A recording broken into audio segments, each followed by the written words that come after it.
"I can't believe it," whispered Tayo, his fingers trembling as he turned the gem over in his palm. "This could change everything for us, Kola. We could finally get out of this mess." Kola nodded, his face unreadable. "Yes, we could."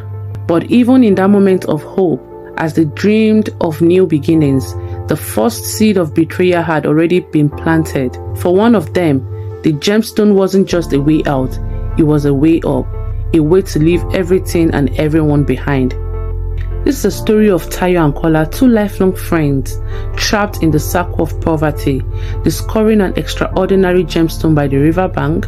It gleams like a promise of escape from the hardship that has followed them since childhood. They both agree to sell it and split the money to better their lives. But as the day goes by, Kola begins to see the gemstone as something more, a way to free himself from the burden of his past, including Tayo. One night, when Tayo sleeps in their shared rundown apartment, Kola makes his move. Quietly, he steals the gemstone and vanishes, leaving no trace. Tayo wakes up to an empty room and the crushing realization that his best friend has betrayed him. Years pass. Kola has sold the gemstone and it has made him rich beyond his wildest dreams. He now lives in luxury. Having used the wealth to build a life of comfort, he has erased his old life completely, except in the dark corners of his mind where Tayo's face still lingers. Tayo, on the other hand, spirals deeper into poverty and desperation. Heartbroken, he loses all hope and in time finds himself recruited into a gang of armed robbers. Anger and bitterness have hardened him, but Kola's betrayal is the wound that never healed. He lives for survival now, stealing because there's nothing else left for him. One fateful night, Tayo's gang plan a big hit. The target, a wealthy man who lives alone in a mansion outside the city. Tayo, now a seasoned criminal, agrees to the job without thinking twice. As they break into the house, Tayo's breath catches in his throat. The opulent surroundings, the fine paintings on the wall. This was no ordinary man.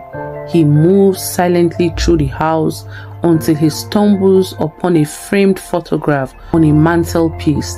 The face in the photo stops him cold. It's Kola. Tayo's pulse quickens. The friend who had stolen his future now stood before him as the enemy. As the gang sweeps through the mansion, gathering up expensive watches, jewelry, and cash, Tayo's mind is racing. His fellow robbers, unaware of the history between the two men, complete the heist without a hitch. But as they are about to leave, one of the gang members presses a gun into Tayo's hand. "Finish him," he said coldly. "No witnesses." Tayo stands there, the weight of the gun suddenly unbearable. In the next room, Kola is on his knees, his hands trembling as he pleads for his life. Not yet recognizing Tayo behind the mask, Tayo's finger hovers over the trigger. His heart pounds as the weight of his choices bears down on him. In front of him is the man who had destroyed his life, the friend who had once seen his brother but had become his betrayer. The gang is waiting for him to pull the trigger, their eyes burning with expectation. But as Tayo looks into Kola's terrified eyes, memories flood back of the days when they were inseparable, when the world had seemed stacked against them and they only had each other. Now the choice is, what should he do?